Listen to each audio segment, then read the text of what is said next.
Let's get back to what social media is. It's being free and creative. And at the same time, don't have to have the worry of, if I do say an idea that's ruffling people's feathers, right? I can still keep my identity, right? And keep my audience. And that's the most important thing. It goes way beyond money, for me, at least. I'm Rabble. I hired Jack Dorsey into the company that became Twitter and ran the engineering team there. I'm now working on relaunching Vine as Divine, and I'm here to fix the mistakes that we ourselves made in social media.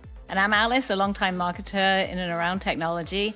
And I spent most of my career trying to make technology accessible and understandable to everyday people. This week we have an original Vine creator that you've spoken to. His name is Reggie Couz. And when I first met with Reggie, what really struck me was that, yes, he was an original Viner. He has a big name. He's a comedic presence and a musician. But he also really understood the importance of having decentralized technology, which makes him pretty unusual today. I mean, obviously, we're on a mission to make that less unusual. But tell me a little bit about your conversation with Reggie and what kind of really struck you. So what was so interesting about this conversation is the way in which Reggie and I were able to talk about what Vine meant, what it was like for him to be a creator that made his reputation and built his career on Vine, the loss of Vine going away, but also how after Vine went away, he really looked at the technology landscape. He looked at the way in which social media works and came to the similar conclusion that a central part of the problem was exactly this centralization, this control by a few companies having the technology.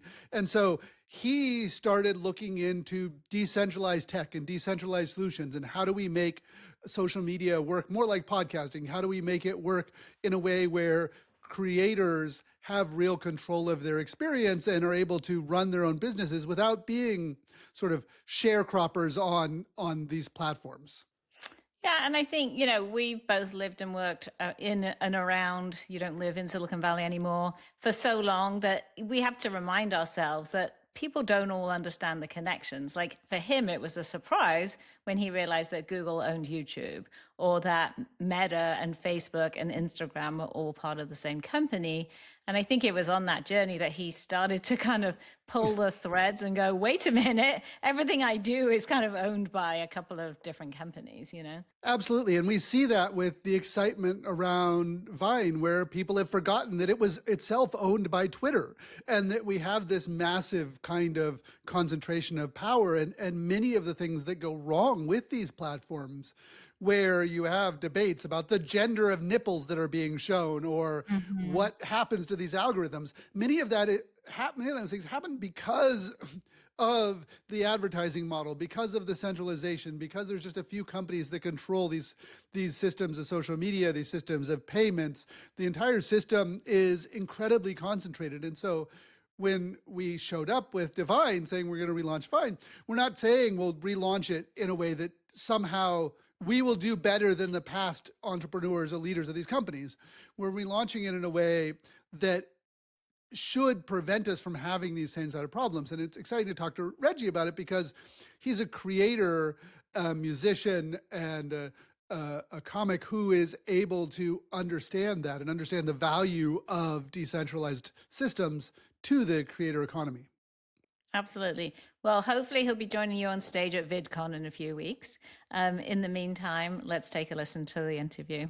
So welcome to revolution.social. I've got Reggie Couz here, one of the original OG Viners. Thank you for having me. You got your start on Vine. The first ones you posted was very like the first year that Vine was out. Why don't you tell me about what that was like? I think you were even like in high school when you started posting. Yeah, I was actually going to my freshman year in college. I was going to the University of the Arts. School doesn't exist anymore. During that summer, I got my freshman year out the way, and my mom was like, hey, I want you to, stay at the school, but you might have to go to school in state because, the tuition is crazy, which was understandable. And during that summer, I was on Instagram, and one of my friends was like, hey, follow me on Vine. And I was like, what is Vine? And at first, the only two creators that I pictured, I saw a lot of Will Sasso. I mean, I saw a lot of Eric Dunn. I've seen a lot of Brittany Furlan was one of the three that I've seen a lot. That's all I was seeing. So I was like, oh, there might be a real thing here. But at the time, it was only a few people that were really like scaling. They're just putting out a bunch of different videos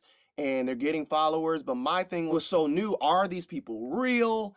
Yeah. So I just wanted to get an understanding of it. So I was like, you know what? I'm just gonna post. And I think my first video was like music producers be like, and it was like a start of something beautiful. And before you know it, I think Eric Dunn did a video where he wanted to do like a quick Vine meetup at a park or something like that. And the amount of people that showed up was like, oh man, we got to get in on this. So I started just going to Amazon, getting a bunch of mustaches. My thing was characters. Got mustaches, wigs, blazers, whatever you could think of. I'm like, I'm going to find a way to build an audience because that was my thing. I kind of told my mom, I want to give the school thing a break. She was like, okay, then what are you going to do after? And I was like, well, I'm going to, get a job, I'm going to make these videos. do these videos, right? And I was like, all right, maybe she doesn't get the whole gist of it, which is understandable. My first pitch was I'm gonna get a job, maybe at Guitar Center or something like that, and then after I can continue to shoot videos, and she just wasn't buying it. I kept shooting videos, and I was probably around like 150,000, 200,000, and I went back to the drawing board and was like, okay, I gotta really give her a plan here, right? And let her know that it's something that I'm building and it's something that's happening. It's not like some pie in the sky idea. I went back to the drawing board again and I kind of pitched her again, like, yo, this is what I wanna do. And this is how many followers I have. This is how to get brand deals and things of that sort. So she was like, okay, all right. And you said 6-second videos. I'm like, yeah, sounds crazy. But trust me, if I have the full range to do what I want to do, I promise this could pan out to be something. And she was like, all right, I'll tell you what, I'll give you the whole year off and see what happens. And, if nothing happens, you're taking your ass back to school. So I'm like, fair enough. But ironically, in December, literally the last test that I had for my college, she broke her leg the next day. So it Ooh. was like a blessing in disguise because I had to be around the house now. I had to kind of Help like take care of help her. her Yeah. out, right? And at the same time, use this opportunity to start shooting a bunch of different videos. And man, it didn't even take a year. Like it literally took maybe around like March or April. I finally hit 1 million on Vine, and like I had this audience, and I have brand deals coming in asking like, hey, how we want to be a part of what you're doing, and we love what you do, and the rest is history. So, like, it's just this fascinating thing because you knew you wanted to act, you knew you wanted to make music. Yes. At the time, no one knew that you could be an influencer, a creator, have Yeah. your own path, go without the gatekeepers and build your own Yeah. audience. That's one of the things, my experience at Twitter was that we were trying to figure out how to empower people to make their own media.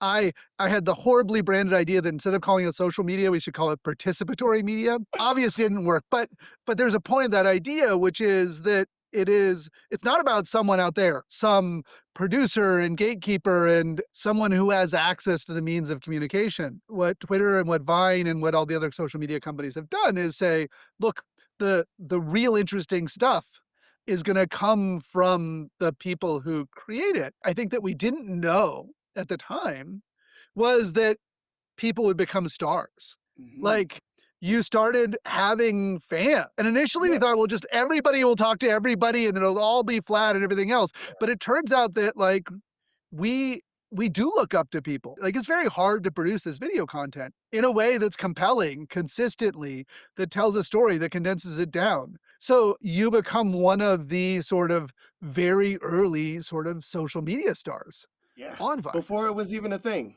right? All I wanted to do was take my talents and find a way to take my creativity and mass and reach a lot of people. That was my only goal. How can I merge all of these different things that I've accumulated as far as learning how to make beats, understanding how to sing in different octaves, and understanding, singing in different languages? How do I take everything that I've learned all the way up to this point and just be really creative and funny, and at the same time, like, really become a part of this renaissance of micro content creating. This was like kind of like the first time ever you can reach a lot of people as long as you can get it into 6 seconds. And a lot of creators kind of picked up on that as well. And I think it was one of those gold mines where if you didn't get in right at the time where it was kind of getting a lot of steam, you were going to miss the boat. So I wanted to be a part of something that I didn't even understand at the time, but I just wanted to kind of just get my ideas and get my thoughts out there. And I like the fact that it didn't really take a lot at all. Mhm. I have you, you have me, we got something funny, let's put something together and let's go crazy with it. Like that's really, it's that simple. And especially when I was in Jersey, and I was seeing everybody that was kind of went out to LA and was kind of shooting a bunch of different videos. I'm like, man, I sure wish I had a King Bach on my side and we could just Yeah. shoot a bunch of stuff. But at the same time, it made me super creative as far as like how can I do this one man show, which going back to like getting just creating a bunch of different characters. Um and I love the fact that it didn't take much. It did not take much. All you need is an idea, a phone, get to shooting, and you can build an audience like that. You know, that was one of the things that I think is super fascinating because the 6-second thing was in some ways a choice. Like Dom went and he tried 2 seconds and 4 seconds, 6 seconds, 8, 10, 12, Yeah. but beyond 12, it didn't work. Like the phones didn't work. You couldn't upload it. And Twitter was the same way. The reason it was 140 characters is because we started out with text messaging. And like we had no way of sending you a longer message. So it had to be 140 characters. Hmm. Um and those constraints in both of those cases act as a set of constraints on the medium the same way that a painter has to work with the paints they have, or you know an actor has to work with the stage they have and the audience there. And like it's interesting to compare to now where you can record videos as long as you want, Yeah, and now there's no restriction in the amount of time that you have to do it, but you still have to make it compelling in that first couple seconds. for sure. Yes, yes. And I think what's the beauty about creating an idea is you really don't know how people are going to take it. But what I loved about Vine, and especially like platforms that kind of understand that whatever you want the app to be, if the people decide to take it another way, sometimes you got to be able to understand it like, okay, all right, we'll go with it. Of course, Yeah. if it's ethical, right? You can't be married to the idea of what you think the app should be, or even my ideas, right? Like I could make a video, I could put it out, and I could see something funny on how I want the world to perceive it. But other people might be like, that's not even the funniest part of, of that video. This is the funniest part. So I'm, okay. And I learned that very early on. Your ideas are not yours, essentially. Once you put it out to the world kind of takes it and do other things with it that could, put it into new heights. So I had to quickly understand that you're creating it. Once you put it out there, it's up to the world to decide. Yeah, and Vine added collaborations where people could Mhm. start tagging and cross-posting things, and they added revining, but the users came up with IB, the inspired by. With Divine, we built it in so you can just in the form say this is inspired by, and then you can click on a link and figure out who it is to give people credit. That process of learning from other Viners, other creators, and the way in Yes. which you pull in from their stuff and they pull in from you. One of the things that I thought was so interesting about the experience of the early days of building Twitter is the users created it. The users created hashtags and the at for username and the retweets and all these other things. And we saw the same thing with Vine. People doing collaborations and like mentioning each other, and eventually that got supported. But we also saw IB, which is saying that the creativity isn't a single individual, it's a community. And you Yeah. do build off of the work of others. Yes. What Vine was, like, we were quickly gaining a lot of supporters. I like to call them supporters, not fans. And we started to understand that we had a lot of similar goals. DeStorm and King Bach and Brittany Furlan and Lele Pons, all we had this similar goal. We want to create a audience and we want to be a part of the entertainment business. It's like the new age of internet kids. This is where it's going. And we quickly started to realize we're getting a lot of pushback because since it was just only 6 seconds and we were gaining followers, are these people real actors? Are they really creative? So we started to understand that, like, okay, it's kind of us against the studios. We understood that we got to be a community. This is the only way we get past all of this is to come together, share each other, tag each other, and do a bunch of video together. Not necessarily say like, hey, we're better than Hollywood or we're better Yeah. than, the A-list actors. We're just saying we're creating something that I think you guys might want to pay attention to. Well, a, a previous generation of Hollywood actors did get together and formed a union. They decided Yeah, that the big movie houses weren't representing their rights and weren't right. supporting them with the emergence of film. They treated the actors as disposable and they didn't want to Yeah, make the actors into celebrities because they wanted it to be Warner Brothers. They wanted it to be these movie houses that had the power. The actors had to say, "No, I have a direct relationship with the audience. The audience wants to know about me, the person. They want to hear me tell the story." And they created a union. This is, a century ago, but that yeah. is what meant that actors and all the other people in the Hollywood creative industry were able to sustain themselves and build. And it wasn't just a few corporations that were able to extract all the value. Yeah. And it was interesting because we're gaining a bunch of love and support. At the same time, YouTube was turning into something else with the YouTube companies as far as like Awesomeness TV and All Def. It was kind of turning into Nickelodeon YouTube-ish kind of thing going on. We just want to like create and shoot. And then it kind of turned into this, wait a minute, I want to be an actor. I want to be a producer. I want to be an artist for everybody. It was like, okay, so what can I do to lift you up? How can we kind of exchange this for each other so we can Yeah. get to where we want to be? I mean, I know that there's some criticism out there of saying that it was a cabal and it was a Vine for Vine thing. But if I look back and look at the videos, you had a group of people who saw in each other, met each other through the platform, Yeah. and decided to make content together. You at some point moved from New Jersey out to LA to join Yes. folks. Is that right?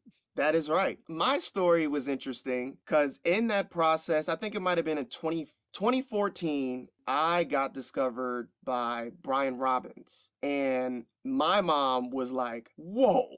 And I'm like, who is Brian Robbins? Like, literally, he's responsible for all that. He's responsible for Good Burger. And he's like, yeah, I want to take a meeting with you. I'm in New York and I wanted to see where your head is at as far as, what you're building. So I was like, oh, sure. I would love that. Where are you guys located? He's like, well, we're in LA. I'm like, how are we gonna get this to work, right? So he was like, if you're willing to move out to LA, we can show around the studios. And I'm like, absolutely. As long as we have like some type of an amount to where I could stay. And he was like, yeah, we can definitely make that happen. It might have took about 5 or 6 months to like get the logistics and things of that sort, but it was Yep. getting close to me having to go back to school. Once I moved out to LA, I started to text, all the guys out there, like King Bach, DeStorm. My first text message I sent to them, I was like, yeah, I'm moving out to LA. Do you guys know any good places to stay around in the area? I don't think it took 20 seconds. Like, holy shit, yes! Go to Studio City. We're gonna be here. We're shooting tomorrow. I'm like, wait. I'm not there yet. I'm gonna be there next week. Immediately But they yes, invited you to do stuff. and that was the beauty of community, like we're talking about, right? We understood that it had to be now. That's what Vine felt like. Whatever idea you have, shoot it right now. The opportunity awaits. Whatever you can get with people shooting content or getting ideas or doing a Vine for Vine, that was the most important thing at that time because it felt like we only had us. Mhm.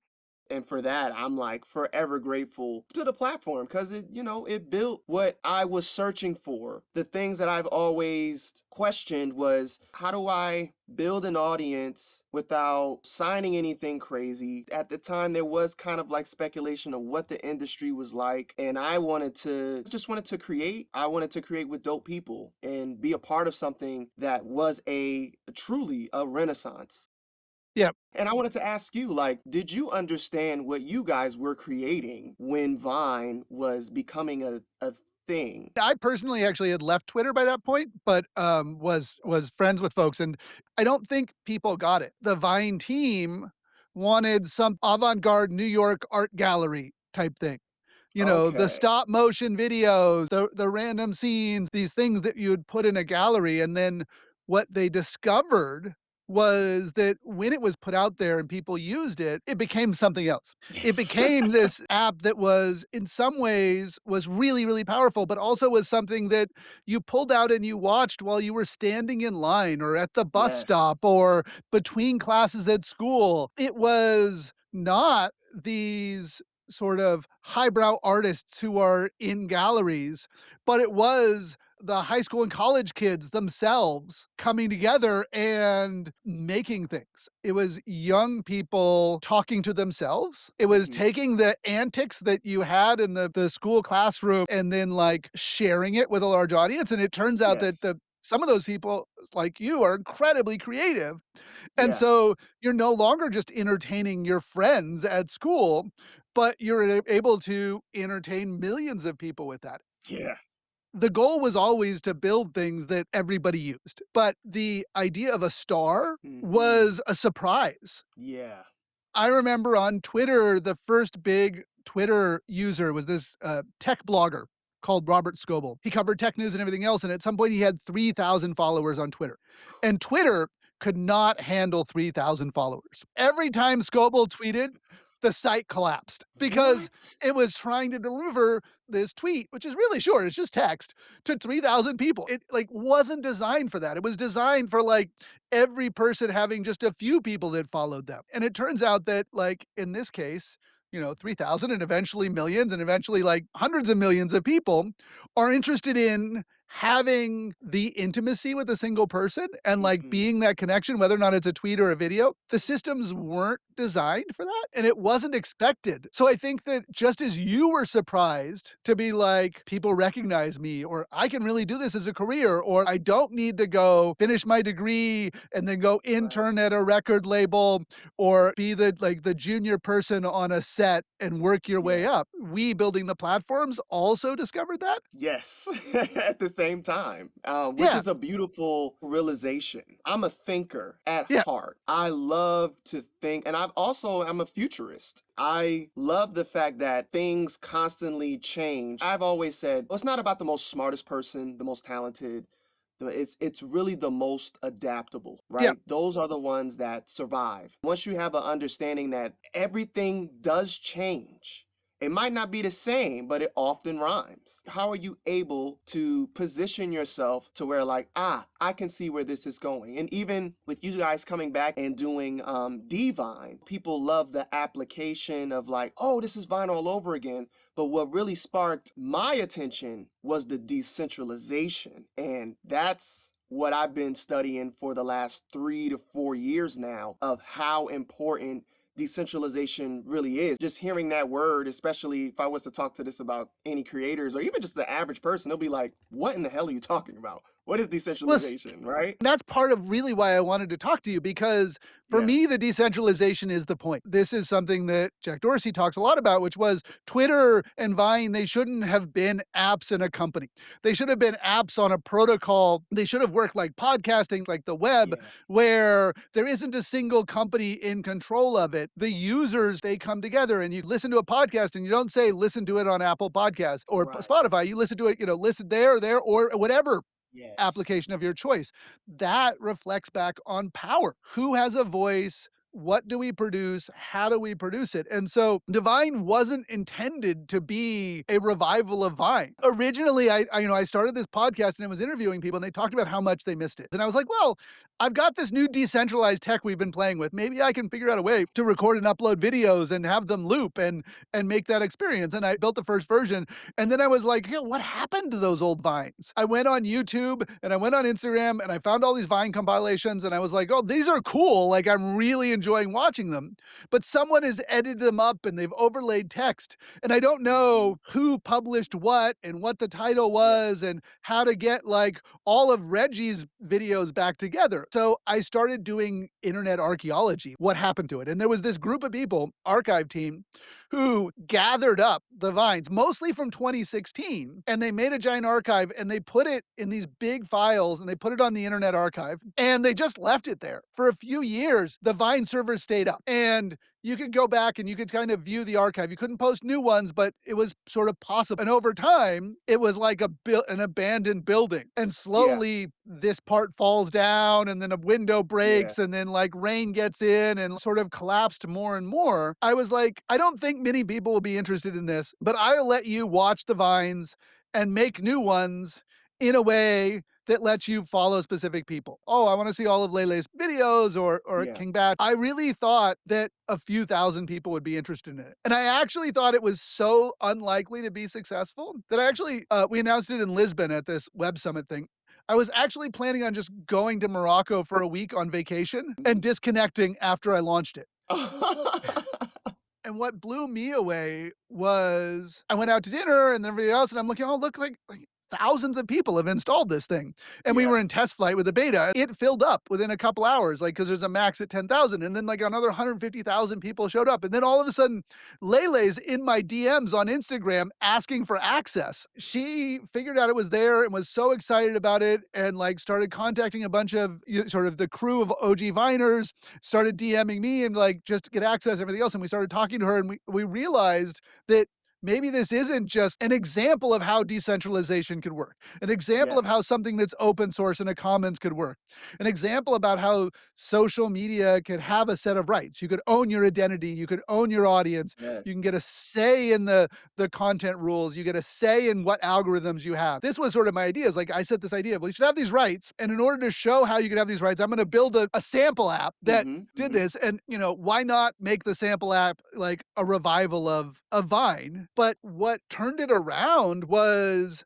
not me building the technology or launching the app or working with Jack to reset some of the things of our mistakes of the past, but it was actually creators. Like it was you guys who showed up and said, no, yes, I have all these other platforms, but they've become enshittified.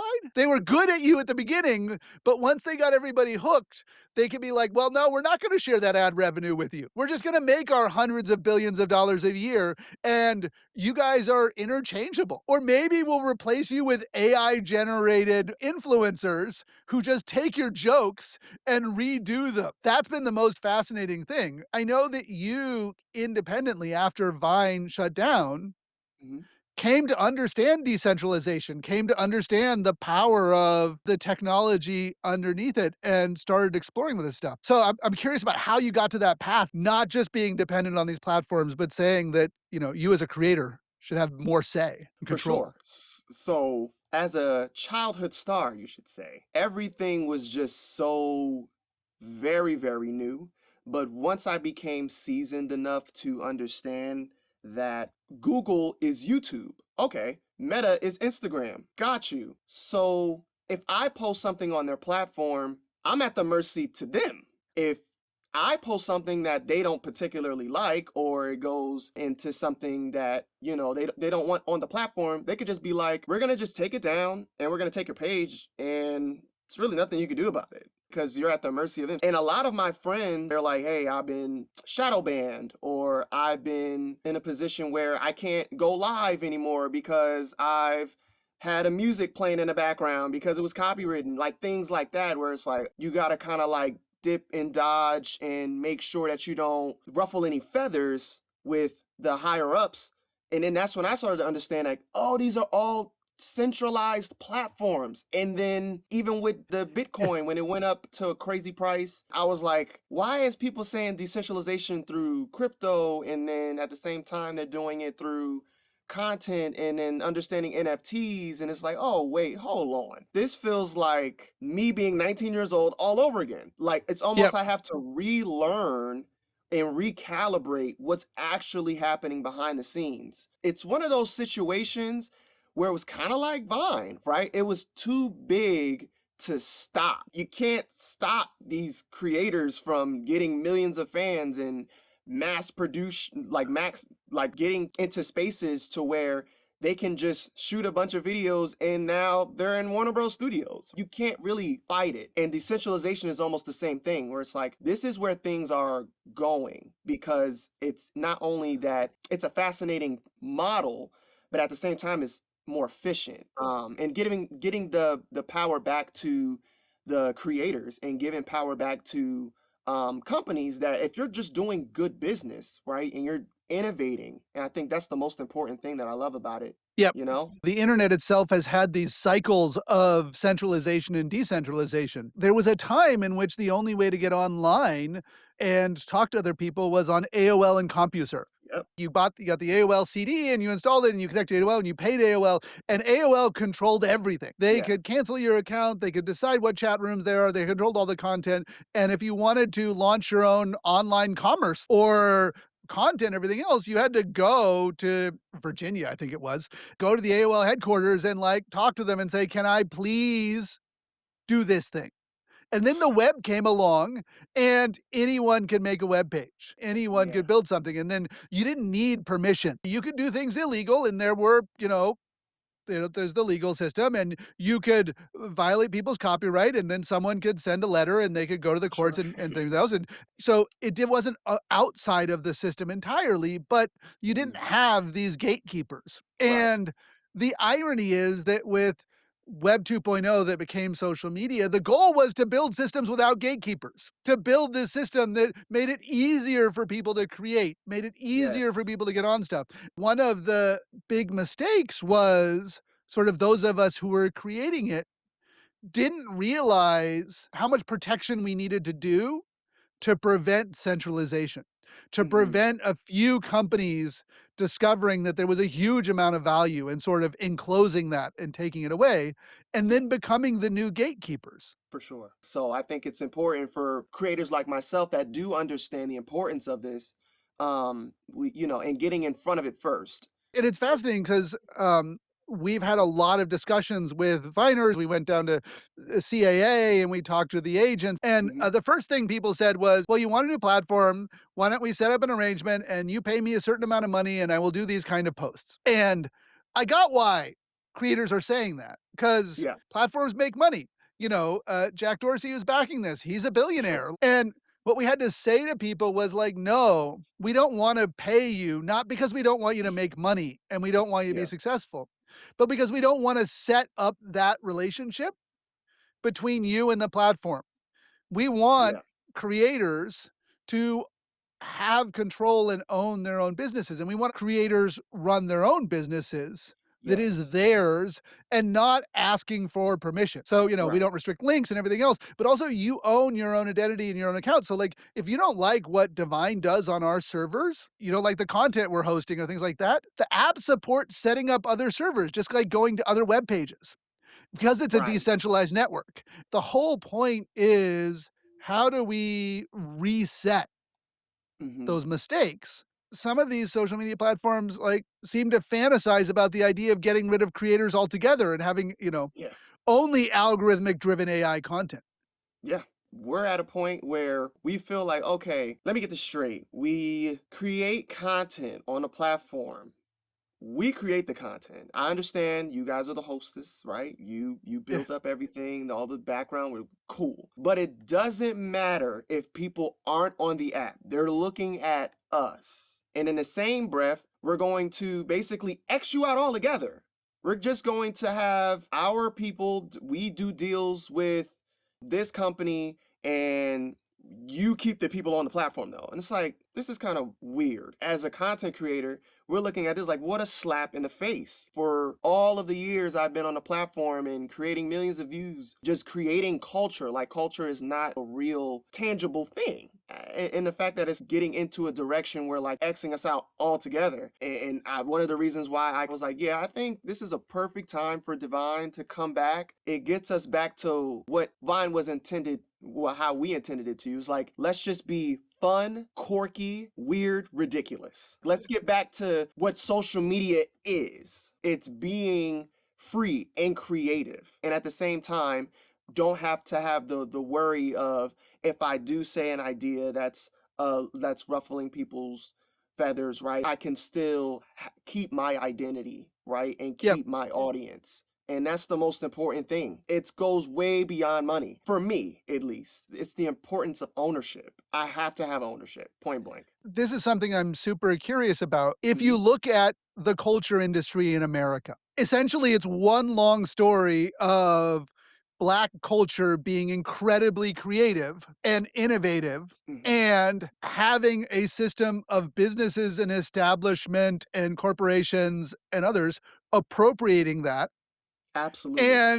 and taking it away from the very community that has been so creative.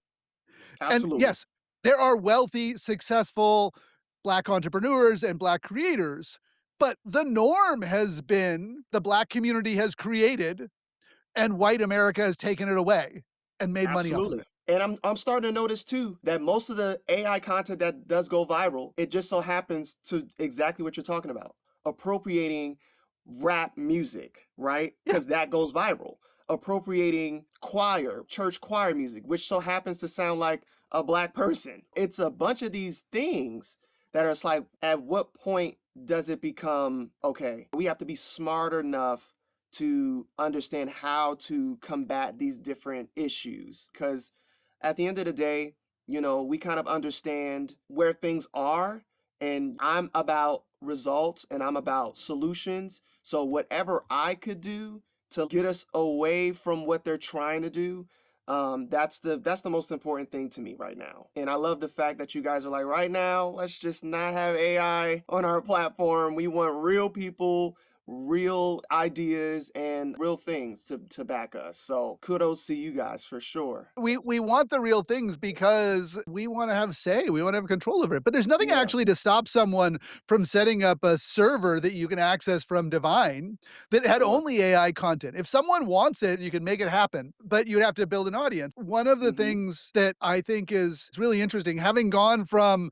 a weird collective group of hackers in San Francisco saying, "Let's just figure out what we can do with the technology," to this thing that is worth billions of dollars or trillions of dollars and has billions of people using it, it put the creators, the people who built the platforms, built the companies, in a position of a tremendous amount of power. What I think we need to do, and the reason we believe in decentralized tech and open source, is precisely because I should not matter. I created Divine, but whatever my politics are and whatever I think about particular issues, that shouldn't matter to the users. I That agree. shouldn't matter to the creators, and you I agree. shouldn't be dependent on me being able to make weird, arbitrary decisions. I totally agree. We're all human and we all have our own ideas of what we think the world should do and should be. Yeah, That shouldn't downgrade anything that I've given to the world. yeah, I'm talented. I'm a musician. I am a creator. And I do have certain politics or certain things that I think because it's me personally on what I think. But and you should. you're right. That shouldn't give the right to be like, you have this certain opinion that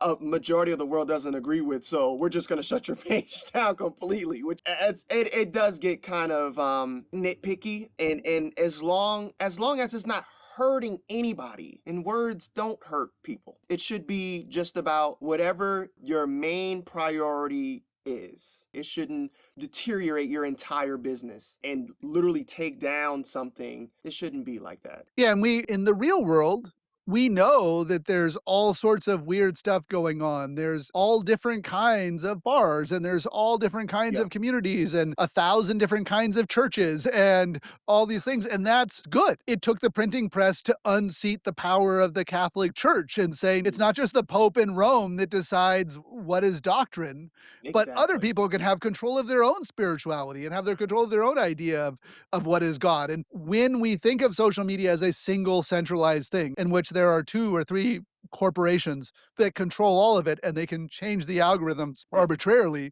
or Yeah. decide what content is and isn't there based Hmm. on some specific advertiser or Yeah. the laws of one country or another or the credit card processing companies which control a lot of the content rules, oddly enough. I started to understand about a month ago. I could say, hey, it's been really tough for me to find any shoes. I'm trying to find like particular red shoes somewhere. And then all of a sudden, like my algorithm is full of red shoes of what exactly I'm looking for. I'm like, holy smokes. Even with relationships, right? I'll be like, Yeah. oh, I'm going through a breakup. And it's just a bunch of videos of like, this is how you know if she loves you or not. I'm like, what is happening? Some people think that I'm liking this type of content and they're just showing this to me. But on the back end, it's like centralized and they're literally like using the data of everything you're going through right now and putting it back to you to say you're not crazy. Or even if you have an irrational thought, it almost feed it back to you and saying like, see, you're not crazy, you're not crazy. It's other people like this that actually think the same way as you. So then you start to think like, oh, everybody thinks the same as how I think. Like, no, it's actually the algorithm that's handpicking exactly the things to keep you on the platform, first and foremost, and for two, to get you to engage with other people. You go out there and you think you see on your phone and you think it's a reflection of the community you're in. The equivalent of walking down Main Street in your town and then you see people walk, but it's not. It's this sort of panopticon set of mirrors of I like whatever it that. is that keeps you on the platform longer. Yes. And the reason they're trying to keep you on the platform isn't because they actually want you on the platform. It's because the longer you're on the platform, the more likely you are to click on the ads and make the purchases. Mm, You have to understand the economics behind it, yes. the incentive structures that are set up to understand why they're doing things. Divine started off as just this nostalgic homage to Vine. It Sure. was like, Hmm.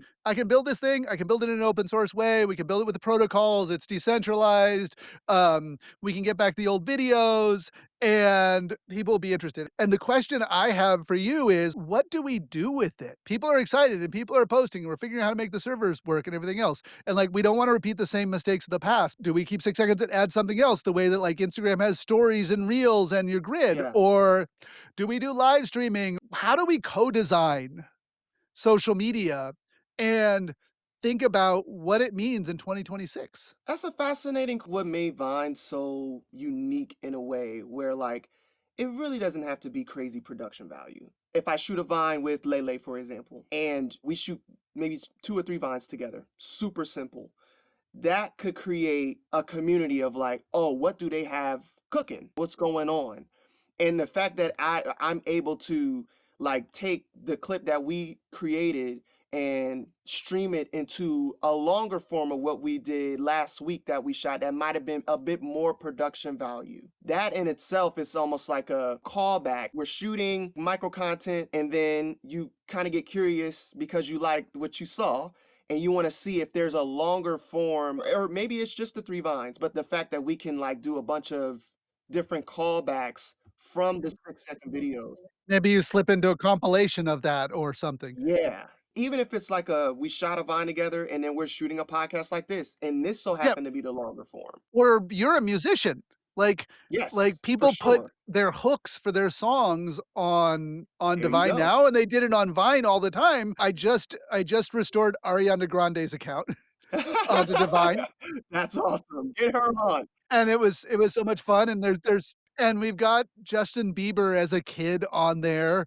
So you're a musician. How do people use this so that we can help people discover musicians, discover people that speak to them, songs they wanna listen to? The first thing I would say is when people like the song, there's way too many links to get to the song. Think of it this way. I post a video of the hook and Yep. people like the hook and I say link in my bio. That's like a red ring of death. That's the stupid platforms preventing you from putting links in the actual description. We don't do that. It's your Right. content. You put a link in there, we make it clickable. Yes. Yep. And especially what we have a problem with musicians is we find ourselves like, man, the amount of attention we need to get people to click the links and then to go to Spotify to go on another centralized platform that's already ripping us off for however many streams. I think even Snoop Dogg was mentioning, it's no way I have like 4 billion streams and I only get like $4,000. I'm like, yeah, that's